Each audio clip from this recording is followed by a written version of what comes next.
Warning. This episode contains brain food that will lead to improved emotional and social intelligence.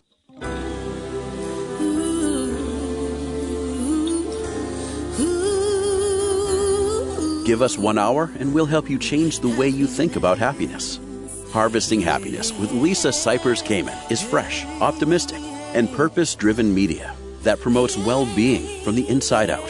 Each week, Lisa spotlights diverse trendsetters and change agents who are the greatest contemporary thinkers and doers, devoting their lives to creating a better world in which to live. Your host, Lisa Cypers Kamen, is a widely recognized applied positive psychology expert, author, documentary filmmaker, and lecturer specializing in optimal lifestyle management. Let's get to it. Here's Lisa.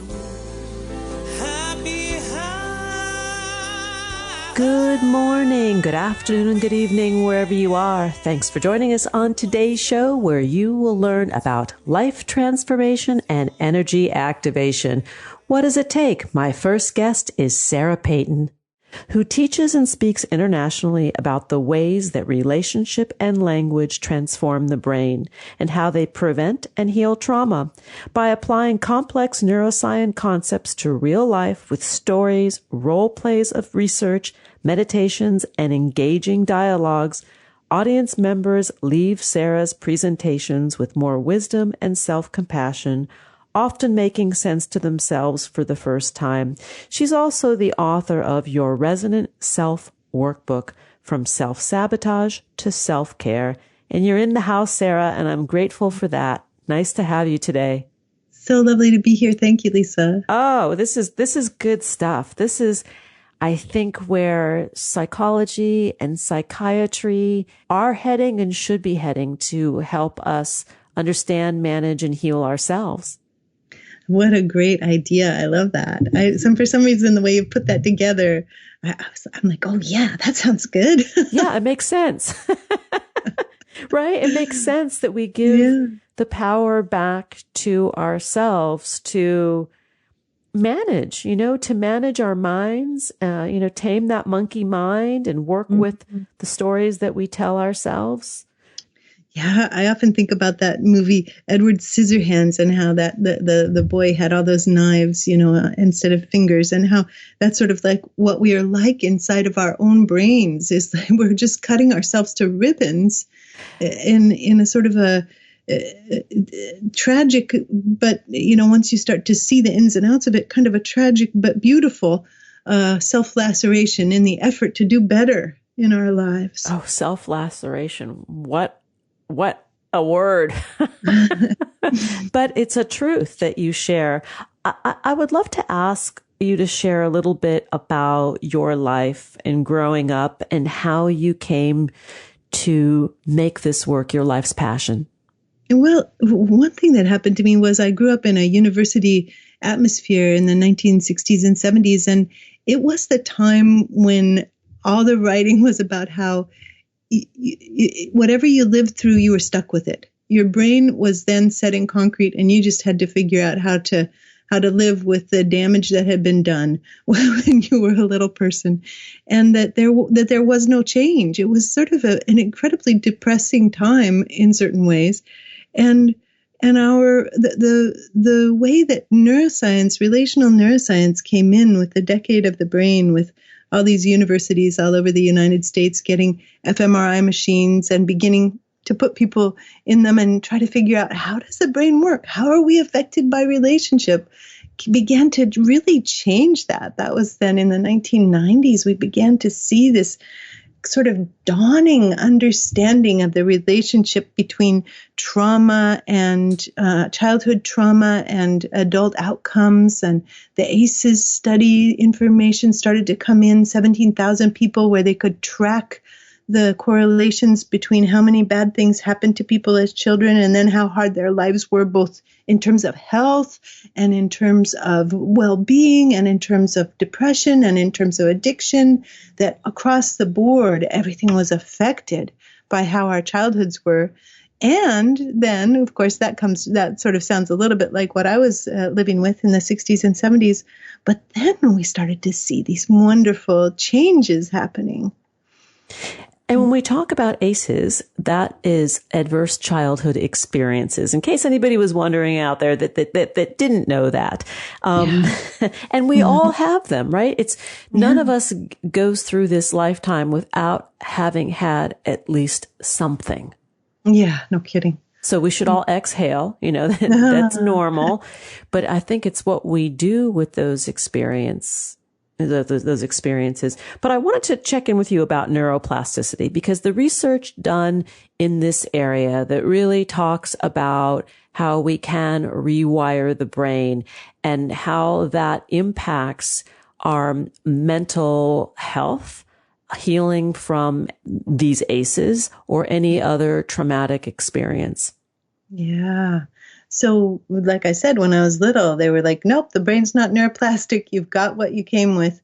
But what we're really discovering is that every warm moment changes brains. Every moment where we have a sense of being understood by somebody else with a sense of like allyship and generosity, anytime that we can say to someone, yes, you understand me, it actually forms neural connections that link these two very important brain areas, the prefrontal cortex and the limbic system and amygdala. And what we see is that over time, the more experiences people have of being understood in this way, the more they make sense to themselves, and the better their brain works, and the better their health outcomes are, and the more they can make good choices to take care of themselves, and the more that they are relaxed and have a capacity for laughter and joy and play. So there's so much change that's possible, we have discovered. When we talk about that connection, that sense of connecting with another and them feeling, or we feel that we are, seen, heard, and understood, which for many of us translates to that sense of being loved, that the chemicals released in the body, right? The oxytocin is what I'm thinking of, the bonding hormone that makes us feel soothed and relaxed, which then makes us more receptive to tap into that prefrontal cortex, the part of the brain that, governs our reason and accountability, right? When we're out of that mind, we're out in the wild. Yeah. In the wilds of our own brains. Yes. Yeah, absolutely. Yes, the more that these lovely neural connections form between the prefrontal cortex and the amygdala, the more we have a sense that we make sense in the world. Instead of having to fight for validity or fight for the right to exist, we're just like, yeah, here I am. I exist. Yes, and my experience is valid. And of course I'm grumpy right now. Of course I'm angry right now, which is very different from kind of having to fight the internal voices that say, you have no right to be angry, but then, you have to burst through them with that rage. So the more that we make sense to ourselves, the calmer we live. Yes. And the amygdala, when you talk about the function of the amygdala and I love the phrase, the amygdala hijacking, right? When we're in that fight or flight response, the reptilian part of the brain takes over and escorts us down the path of bad decision and rash reaction. Yes. It certainly does. And also a kind of disconnection from what's really happening often. Now, the amygdala, of course, is hugely important if we're being attacked, or if there's an angry dog chasing us, or if we've wandered into a bull pasture, or we step into the road and there's a big truck coming and we need to get out of the road. All those survival things are really important and true. But a lot of the time, as adults in a fairly safe world, when our amygdalas go off saying like, oh, my friend has betrayed me, for example, and I will never speak to her again, that's often has to do with earlier betrayals that get overlaid by the amygdala, because the amygdala by itself, without that resonant understanding and support, the amygdala all by itself just believes that the bad things that have happened in the past are still happening. There is no end to them. And we can experience this if we have a memory of shame, and we notice that our shoulders slump, and we notice that our cheeks get red. or a little hot, we can kind of feel that our body is still responding to the original memory, even though it's been 30 years since we were in that classroom with that grade school teacher who embarrassed us in front of the class, for example. I had at least one of those. Yeah. Most of us can recall some kind of memory like that, you know? Right. And that gives us insight into what post-traumatic stress is. It's the experience of continually being hijacked, being intruded upon by memories that have not yet been fully understood and time-stamped. I was just going to say this quality of warm understanding, the way that we build a sense of really understanding each other by asking questions that are warm, by wondering about one another's experience, and really being able to listen. Those experiences are what heal trauma. It's the essence of trauma healing, because anytime that we touch a traumatic memory, we're touching this timelessness, which is bad for PTSD and bad for intrusive memories, but is incredibly good news for the trauma memories being forever available for healing. And that once we do get accompaniment and warmth and resonant understanding in relationship with the memories are changed from traumatic experience from traumatic memory into life experience. It's like they become time-stamped and contextualized, and there we are. Now we're like, oh yes, I was chased by a dog when I was 3. I had a professor in graduate school who said that healing is the application of love to the places that hurt. And it's so beautiful. That's what I hear you describing, with this sense of deep listening and presence with one another, using language that is warm, that is inviting by asking questions, tell me more. I'm interested to learn more. When people share in this way, it is transformational. Yes. And it turns out that there are certain kinds of language that kind of prime the pump for healing. And there are certain kinds of language that shut healing down. So if we are offering advice, then it doesn't support well-being. It actually, there's this new research I just found a couple of weeks ago that shows that if a person is offered advice, it increases negative feelings. And if a person is offered warm allied support, then it creates good feelings and contextualization. So that's juicy. Yeah, it's really fun. And it doesn't mean that we condone bad behavior. At least that's what I'm not hearing that, actually. I'm hearing that it's really holding space for someone else's experience and giving them the dignity of their process. Yeah. And there's sort of a foundational faith in the other person's, that the other person is having an emotional experience, not a logical experience. Yeah. The application of our logic is not going to be what changes trauma from traumatic experience into life experience. If that were true, then we would all be fine and fully healed and walking around completely well with zero traumatic or intrusive memories, because people are so good at giving advice. Well, and it's also like the someone who is addicted to a substance or a behavior, they know that they can't stop. Most people recognize that if they are having that addiction problem, that if they could, they would. Yeah, exactly. I mean, we are pretty real with ourselves in the quiet of our mind. We get it. We just don't know what to do with it. No, we don't know what to do. It's so true. Let's take a quick break. And when we come back, we will continue the conversation with my guest today. She is Sarah Peyton and the author of Your Resonant Self Workbook, From Self-Sabotage to Self-Care. We're talking about relational neuroscience. To learn more, please visit sarahpeyton.com, on Twitter at Resonant Self, on Facebook, sarah.peyton.773, and then on Instagram, Sarah Peyton Author. Here comes the pause. We'll be right back. And that is a guarantee. Before we take that brief pause, I want to celebrate home as a reflection of who we are. And we all know that living in comfortable, attractive spaces that express our personalities makes us happy. My home is the hub of my family. Home is my haven, castle, sanctuary, recording studio, office, boardroom, creativity lab, and my yard is the neighborhood club quarantine. With summer winding down, Joybird has all the modern outdoor furniture and accessories you need to make the most out of your patio hangs.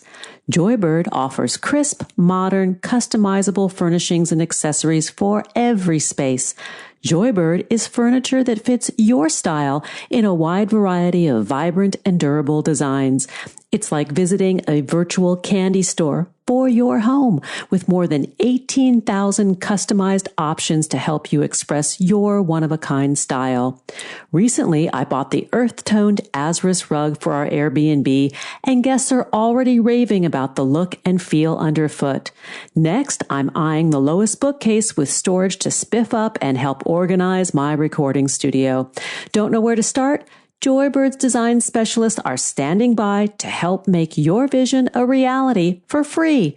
Ordering online has never been easier or more fun. From design to customer care, Joybird has you covered.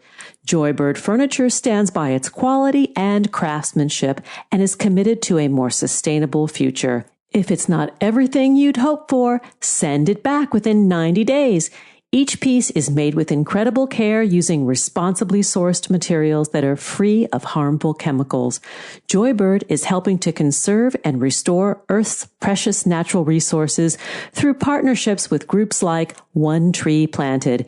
Simply put, Joybird furniture is made with top-notch stain and scratch-resistant fabrics and comes with a limited lifetime warranty. Joybird furniture can handle anything your family throws at it, literally. Create a space that brings you joy with Joybird. Visit joybird.com/happiness and get 30% off your purchase. That's 30% off at joybird.com/happiness. Now here comes that pause. We'll be right back. To learn more about cultivating sustainable well-being at home and the office, visit harvestinghappiness.com and explore Lisa's experiential on-site brain fitness workshops, corporate programming, and speaking engagement services.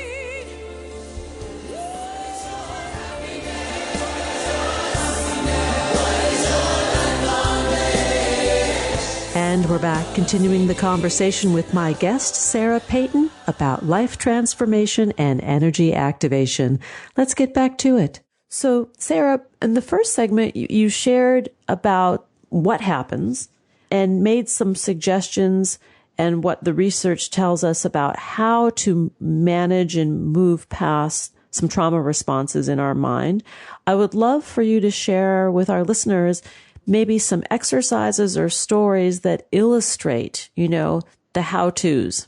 Oh, yes.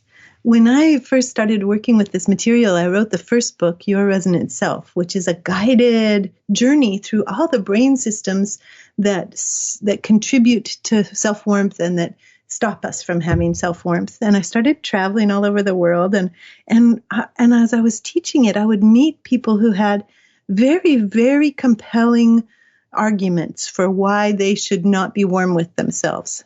And I thought, what is up with this? Here I've made this very compelling argument. It's so convincing about how good self-warmth is. And yet here are all these people going, well, that would be lovely, but I just can't do it.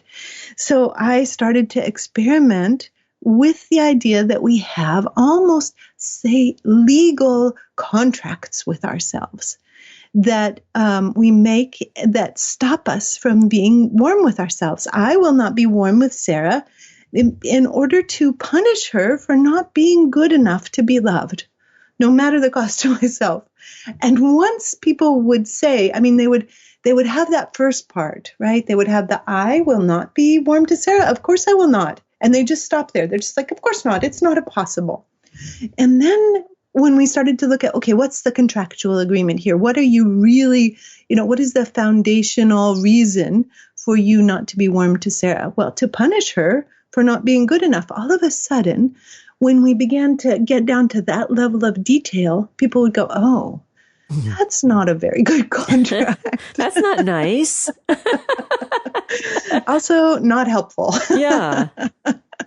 And people would go, heck, I release this contract. I revoke this vow. Instead, I will give myself the blessing to be a human who's trying things out and trying to figure things out and to give myself a little warmth and support. And it was such a radical change. And it was the discovery of the in order to that let people begin to shift. And this is the whole focus of the workbook, is taking people through exercise and thoughtfulness and reading dialogues with other people, working with contracts, to be able to find these in ourselves. But you can do it just right now. You can think of some self-sabotaging behavior that you do, like I will not exercise, or I will not deprive myself of ice cream. I mean, there are all sorts of things that people have that are just kind of ordinary, everyday. Yeah, I'm giggling because I know. Yeah. And then say, in order to, I will just be convinced. Be like, I will not exercise in order to, and see what's there. Like, in order to, it can be all kinds of things. In order to keep myself from breaking, in order not to become my father, in order to stay with my mother who was never able to do self-care so that she is not alone, in order to never be coerced or forced into anything again. There can be lots of different in order tos, and those are so personal. But just see what happens if you really claim the behavior, the self-sabotaging behavior, and then say in order to, and say it with conviction, see what comes out. It's such an amazing discovery process. I love it. In order to, it creates a set of conditions that are limiting, that keep us small. Yeah. Keeps the playing field really bound up tight. Yes.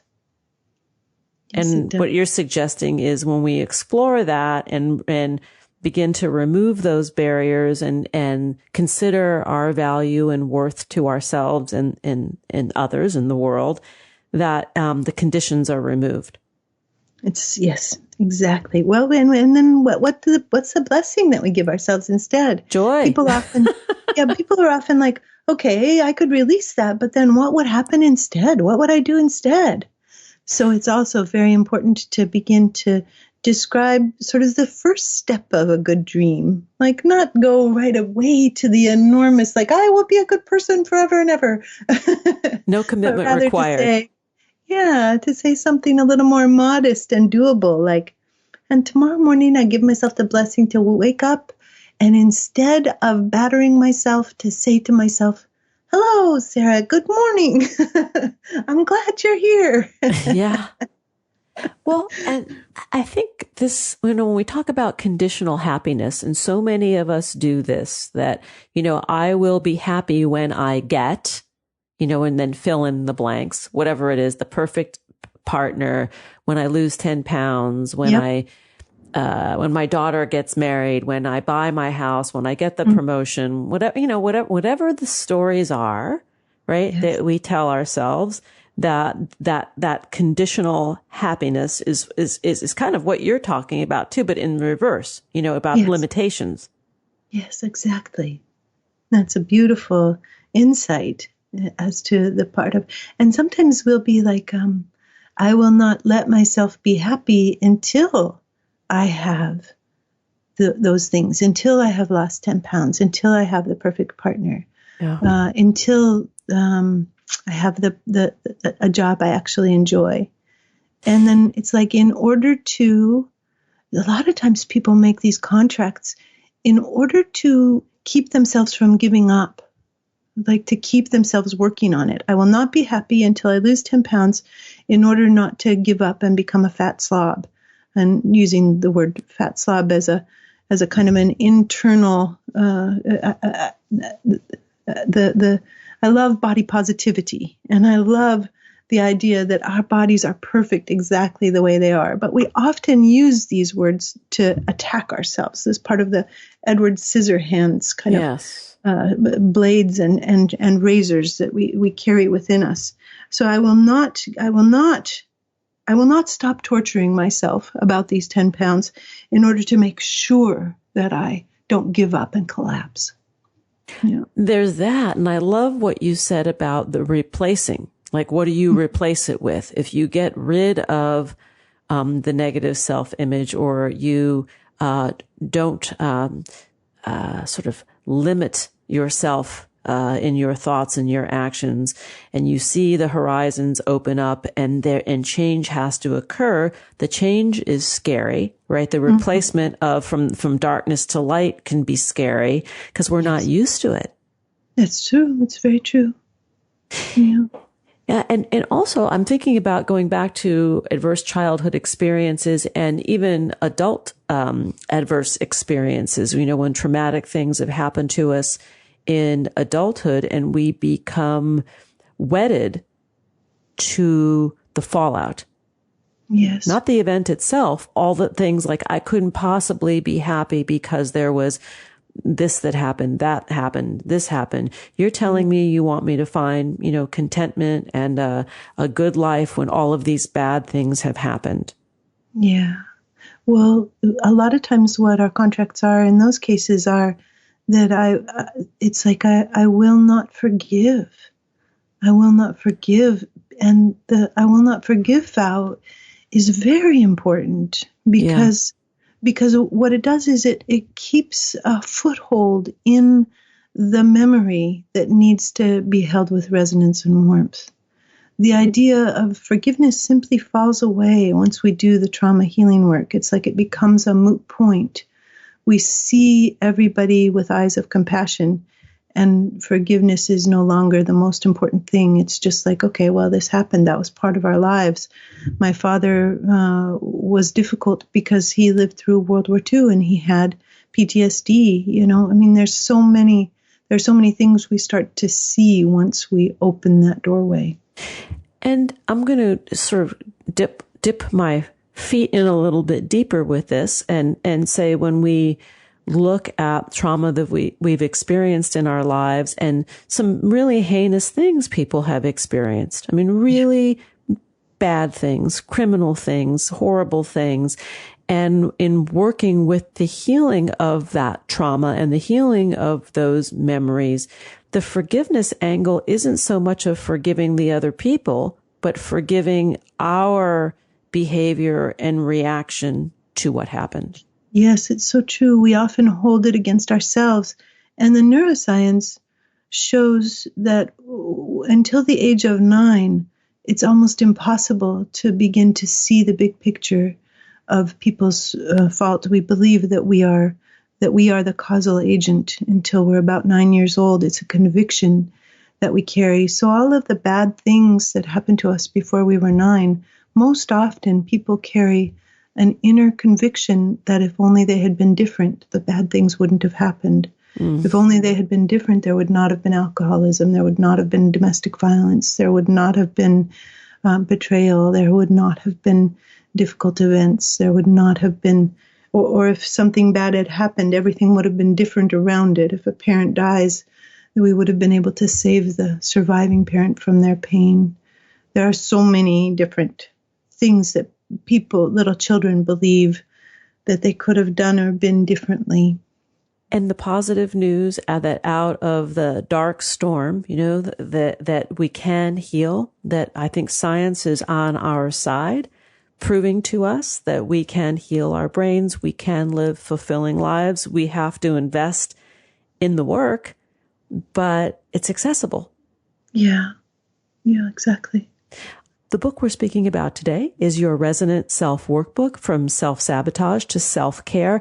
There's also the main book, the original book of the same name, Your Resonant Self, that has been authored by my guest today, Sarah Peyton. Sarah, thanks so much for coming on the show and sharing about your work, your discovery, your journey. This is really a beautiful process. If anybody is curious, I urge you to buy the book. Have a look at Sarah's work at sarahpeyton.com, on Twitter at Resonant Self, Facebook, that page is sarah.peyton.773, and on Instagram, Sarah Peyton Author. We'll take a brief break, and then we'll be right back with my next guest. Did you know that happiness is actually good for your health? Happy people live longer, are more productive, and make better partners, parents, and professionals. Connect with us on Facebook at Harvesting Happiness, and follow Lisa on Twitter at Lisa Kamen for a daily dose of inspiration.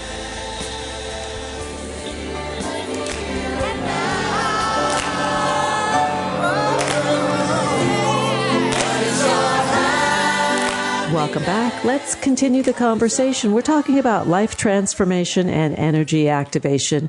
My next guest is Melanie Dean. She has a PhD in psychology and a background in science as well as business. In addition to her education and research in science and psychology, Dr. Dean has been dedicated to the study of spirituality and has learned directly from the Dalai Lama. We're talking about her newest book, The Hidden Power of Emotions, How to Activate Your Energy Field and Transform Your Life. Welcome, Melanie. Thanks for joining me on today's show. Hi, Lisa. I'm so happy to be here. Thank you for this time together. Oh, me too. I am eager to talk with you about this subject because it's one that we focus on quite a bit, and yet it can be challenging for people to say, yeah, I know I should learn to regulate, or I know if I had a better command of myself, I could achieve X, Y, and Z. And yet the execution of that is sometimes very difficult. Yes, it is, and yet so powerful when we allow ourselves just a few simple steps to activate that power. So the simple steps really all take place in just a couple of minutes of quiet time with yourself every day. So I'm happy to share how come that is scientifically powerful when you think that's a good time to share that with the audience. Well, I think we should jump right in because people, always hear, positive affirmations.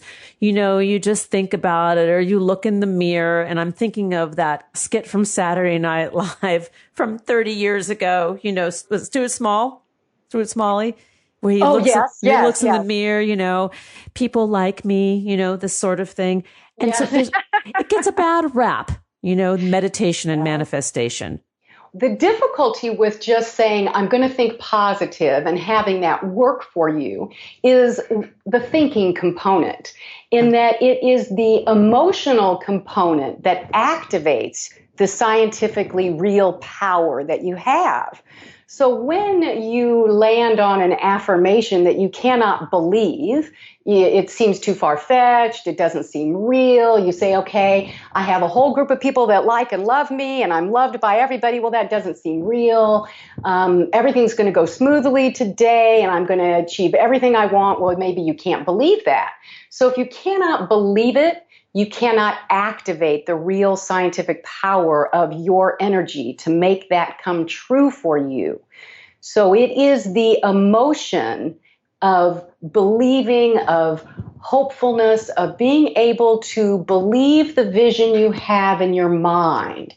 So it's very important that you put a vision in your mind for what it is that you want, and you calmly relax into that vision. That activates real energy waves that sync with other similar energy waves.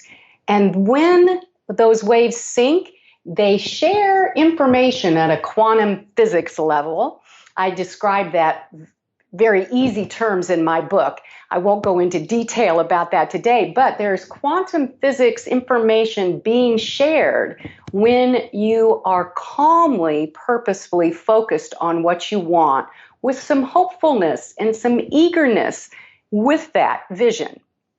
So what I'm hearing you also say, or what I'm not hearing you say, but what I think you also mean, is that we have to learn to shunt the self-limiting beliefs, or temporarily suspend that tape and move our minds to focus on the things that we want or desire as if it is so, that we really are worthy of these things. I think that the yes and no, the yes part is to find a way to temporarily quiet them so that you can calm yourself first. When you calm yourself first, then it's very important to actually be genuine with yourself. With those emotions that are difficult and challenging and gritchy, you've got maybe anger or resentment or fear or worry or anxiety that keeps you from really latching on with full belief and full hopefulness and eagerness. So you have to be real and genuine with those emotions. You need to explore them within yourself and find out and slowly get to know yourself so that you can then own your power. And what I mean by that is that most often the ways people give away their power, the two biggest ways people give away their power, is that they stay focused on others in a negative way, such as blaming others or angry with others or resentful about others that have caused difficulty in your life. If you don't be real, if you don't take some time to be real with yourself on that and move back into a place of what is it that you want for yourself and what can you do? What can you focus your energy on to bring about what you want in your life, which means releasing the focus on others. And this second way that people give away their power is when they stay stuck in fear.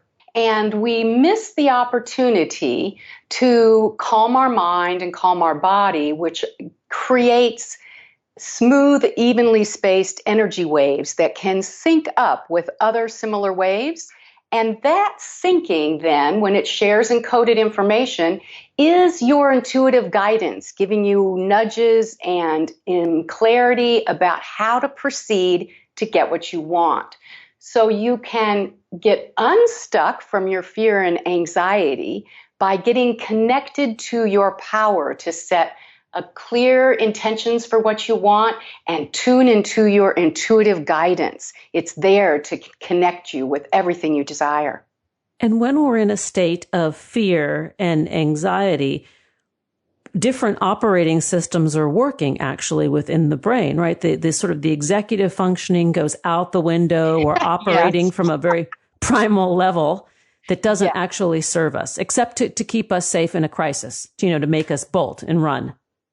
Yes, it does. When you have fear, your body does not know the difference whether you're afraid because you have financial worries or whether you're afraid because you have a conflict with a loved one in your life versus if you're afraid because there's a real fire that you need to run from. So when you have those fear energy waves, they are real energy waves. They are jagged, sharp, chaotic, unpredictably spaced. They are less powerful, 3 times less powerful than your smooth, calm, evenly spaced waves. Those waves of energy where you're clearly focused on what you desire in your life, those can be measured at 0.55 decibel per hertz. And the reason why they're powerful is because they can easily sync with other similar energy waves. Versus your fear, if you stay stuck there in that kind of automatic fear mode and you don't allow yourself to shift out of that, those can be measured, the jagged, sharp, chaotic energy waves, they can be measured at 0.05 decibel per hertz. So 10 times lower frequency, and they're not as powerful. That's fascinating. I mean, it really, really is fascinating. And how come when we're working with this energy and we're working with the positive personal power and positive personal emotions, does it work sometimes versus not at others? What is that? Is it our focus that goes? Well, it's a variety of things. One, we have to be aware that we are powerful within ourselves. And everybody else has power working in the world also. Your power's out there working for what you want. My power's out there working for what I want. And sometimes you run into people and systems and large systems that are making decisions that affect your life. So where your power is going to be is to pull it back into yourself with the vision for what it is that you want for yourself in this challenging situation or whatever situation you're in, and tapping into your intuitive guidance that gives you the nudges, the pulls, the hunches, the clarity, that's right, this is how I should proceed feeling. So where people go astray, and sometimes their power works and sometimes their power doesn't, is they fail to use one piece of their power that's available to them, which is they might focus outside of themselves instead of inside themselves and being clear what they really want for themselves. And they might not tune in to the very real GPS guidance they're built with, which is that when their energy waves get in sync with other similar energy waves, they feel that tug of recognition, that tug of resonance that says, this is for me, this is my pathway, this is how I get what I want. So it's a process of working your power where you have your power. Now, someone listening to this might say, okay, theoretically, I can get my head around this, but it sounds a little strange. And you're telling me that I can do this, with just a few minutes of focus.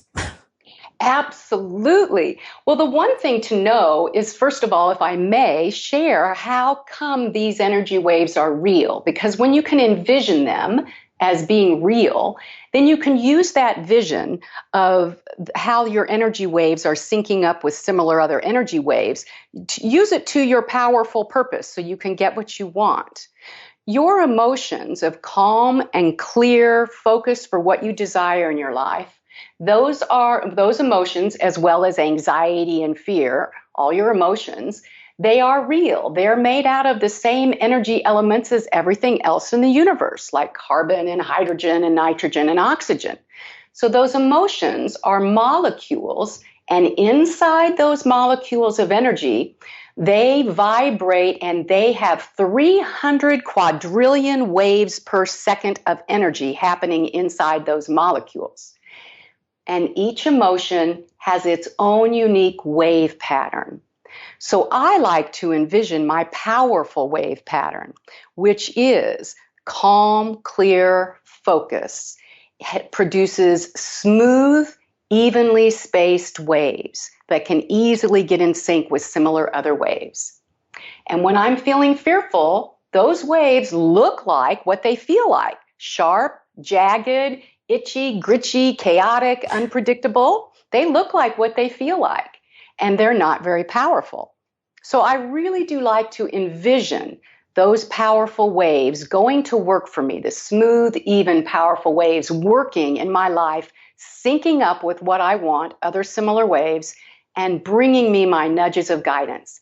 And I can tap into all of that in just a few minutes of quiet time every morning. And so when we engage in the practice, take us through what that morning meditations or those moments of reflection would look like. So the first thing to do is to allow yourself this time and keep it a sacred time every day. Find a time for just a few minutes. You can start with 3 minutes. I guarantee you it will feel invigorating and you will want more of it. But just start with 3 minutes and calm your body and calm your mind in whatever way works for you, whether that's journaling a little bit, listening to music, laying on the floor and just quietly calming yourself. I like to rock a little bit because it just, I can pay attention to that and it quiets me. Sometimes I pay attention to my breathing and that quiets me. So whatever method allows you to quiet your mind and quiet your body. And the second thing is to then envision what it is you really want. Bring to mind the vision, the clarity that you have for what you desire in your life. And pair that with your calm emotion. So you're calmly going to be envisioning what you want, and you're going to feel the hopefulness and the eagerness, and let it bring a smile to your face as you envision this being true in your life, as you envision your life with what it is you want active in it. So let that emotion well up in you of hopefulness and eagerness and looking forward to this. I get it. And then tap into your intuitive guidance. Allow yourself to tune in to that inner wise self during that calm and quiet time. So those are your 3 steps. We are going to take a break, and when we come back, we'll continue the conversation with Dr. Melanie Dean to learn more about her work and her book, The Hidden Power of Emotions, How to Activate Your Energy Field and Transform Your Life. Please visit melaniedean.com, on Facebook, Powerful Life Wisdom, and on Instagram, Dr. Melanie Dean. Here comes the break. We'll be right back, and that is a promise. Who says money can't buy happiness? Whether you are a skeptic or seeker, check out Lisa's new book. Are we happy yet? 8 Keys to Unlocking a Joyful Life. A boot camp manual for greater emotional fitness is available at Barnes & Noble, Amazon, IndieBound, and HarvestingHappiness.com. Here's a truth bomb. Emotions are contagious, and happiness is a universally desired state. But we tend to forget that we all have the freedom to be happy or the liberty to be miserable each day, regardless of external circumstances. Explore the journey of human happiness, how to find it and keep it, with Lisa's documentary film, H Factor. Where is your heart? Visit HarvestingHappiness.com to learn more.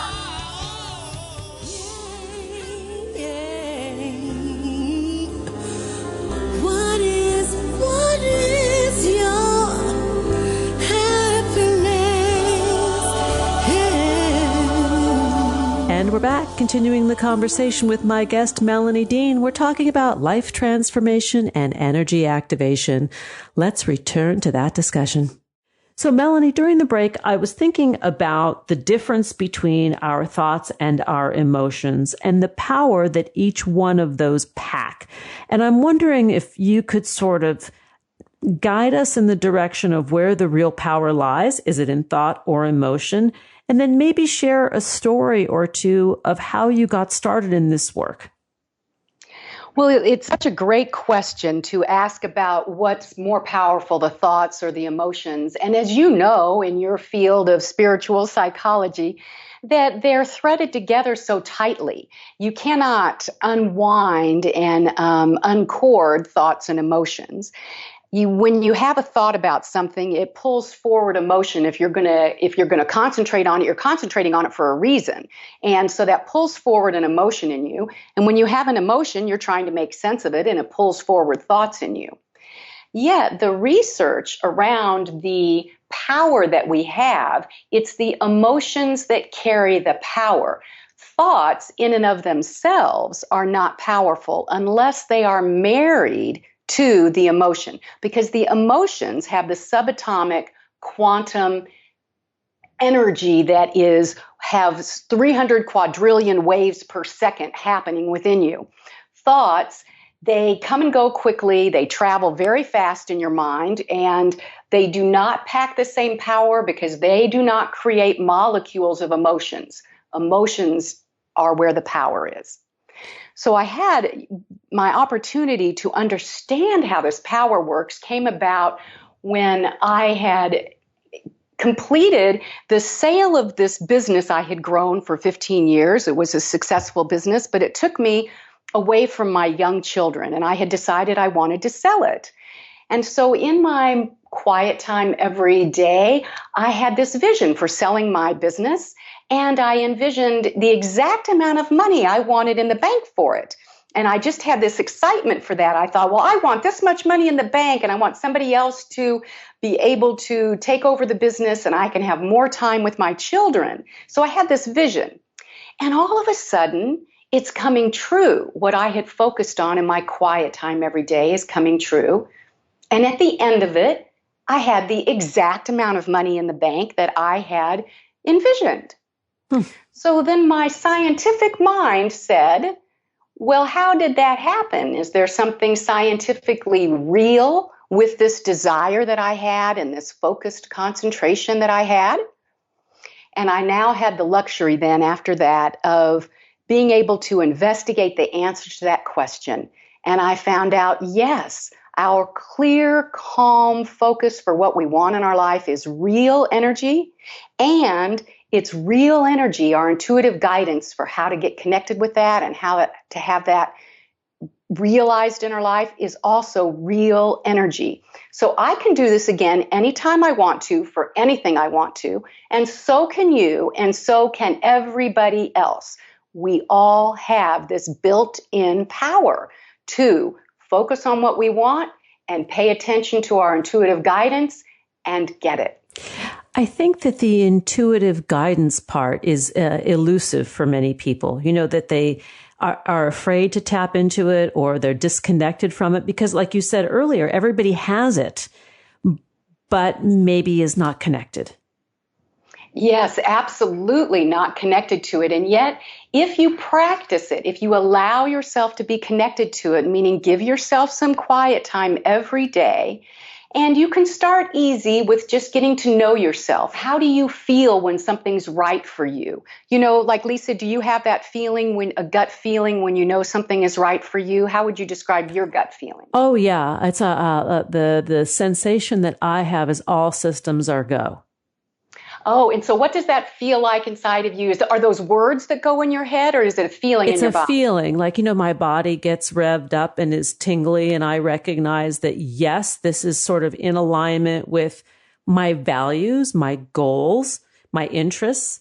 There's a little bit of a criteria for me, because I also understand that we have a lot of power, and if we don't use this type of work constructively, there can be a problem. Yes, so it's so interesting. So your signals are all systems go, and you feel that, and Yes. You almost have that message in your mind, but you feel it in your body. Oh, yes. So what does it feel like in your body when it's a no for you, when you say, okay, that is so not for me? What does that feel like? Heavy, dark, constricted. Okay, your signals are very clear. That's how you hear your intuitive guidance. Yes. I hear my intuitive guidance a little bit differently, and we all will have a different way in which we know that we're in touch with our intuitive guidance. For me, when I am in touch with my intuitive guidance that's giving me a yes signal, I have this calm relaxation that just washes over me, and a smile comes to my face, this huge smile that just says, that's it, that's it.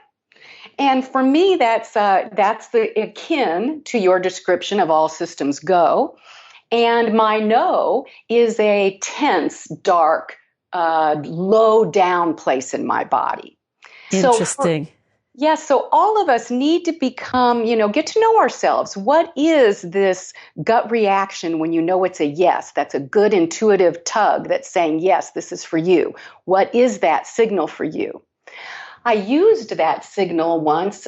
You can use your power in both good times when you can get calm and purposeful, and you can use your power on the fly when it's challenging and difficult. You have to get practiced for what are your intuitive signals so that when you use it on the fly, you know whether if you're getting a good signal communication, getting good guidance. I remember when my family had a little puppy dog, and the collar had come off, our little puppy dog named Kamen, so cute, and the collar had come off and I hadn't replaced it, and all of a sudden Kamen was missing. And of course, we're all searching frantically throughout the neighborhood and we cannot find Kamen. And I'm just distraught. We're all distraught. I'm in tears. And after hours of searching, I came home and I gave myself just a couple of minutes of quiet calm, and I envisioned Kamen back home with us, safe and sound. And then I got busy on the computer looking up sites where he might have been turned in, or how do you announce for a lost dog, and I was doing all that. And in the middle of that, I had my intuitive guidance just well forth in me. And it was clear, clear, get in the car. I just had this prompting, this feeling, this nudge, get in the car, and a vision for where to go. And it took me, I had this vision of going to this empty field that was nearby where I live. Well, I went there and there's no dog. And I thought, geez, Louise, my guidance is leading me wrong, Well, then it was so clear, no, go the other way to that neighborhood, that huge neighborhood across the street. So I drove my car into that huge neighborhood across the street, And my guidance said, go to that house. It was a gray house. It was dusk. It was almost dark. There were no lights on. And I went up to the front door and nobody answered the doorbell. And then I rang again and nobody answered the doorbell. And I thought, I must be crazy. But I felt glued. It was as if, I had every intuitive knowing in my body that said, stay on this doorstep. So I rang the doorbell yet again, and a man answered, and I apologized for disturbing him because clearly I had awakened him. And he said, oh, yes, some lady came by with a cute little black dog, and she left me with her phone number. And so there I am getting my dog back. And she had driven the dog a couple of miles away. And I was sobbing the whole time going over there. And then there's my little dog. And so my intuitive guidance helped me in a very challenging situation on the fly in the spur of the moment because I knew what my intuitive signals were. Yeah. So we all need to get familiar with how does our intuition talk to us? And the only way to do that is through practice, It's learning to trust ourselves, trust our gut, trust those hunches, and work it. Because eventually we become better at it. At least for me, that has been my experience, is the more I practice it and the more I listen, the more ever present it becomes. Yes, and research says the same. There's lots of research on using your intuitive guidance, your intuition, and it says you have to practice. It gets stronger the more information you have. So gather information so you can be considering wise decisions for yourself and then use your discernment on the best way to proceed. And did you know that CEOs, they've done research with CEOs of corporations, and the CEOs of corporations who have the highest profits and the most successful new products are CEOs that use their intuitive guidance as part of their decision-making process. I have heard that. I have. And a lot of CEOs will talk about it if you ask them. Mm-hmm. That it's not, this is not woo-woo. It is not woo-woo. It is not woo-woo. It's real, scientifically real. It's real. It's real. We are out of time. I want to thank you for coming and sharing your wisdom and your experience and the process of tapping into the hidden power of emotions, how to activate your energy field and transform your life. To learn more about Dr. Melanie Dean and her work, please visit melaniedean.com. On Facebook, Powerful Life Wisdom, and on Instagram, Dr. Melanie Dean. Thanks so much for joining me today. Thank you, Lisa, and hello, and thank you to all the listeners for listening, and may you shift your emotions and be very powerful. Thanks for joining us on today's show. This is Lisa Cypers Kamen and my guests, Sarah Peyton and Melanie Dean, wishing you kind thoughts, kinder words, and the kindest of actions. Remember, happiness is an inside job. Happiness is your inside job. Please go out and rock your day, and remember to be kind to one another. Keep harvesting your own happiness anytime and anywhere from the comfort of wherever you are.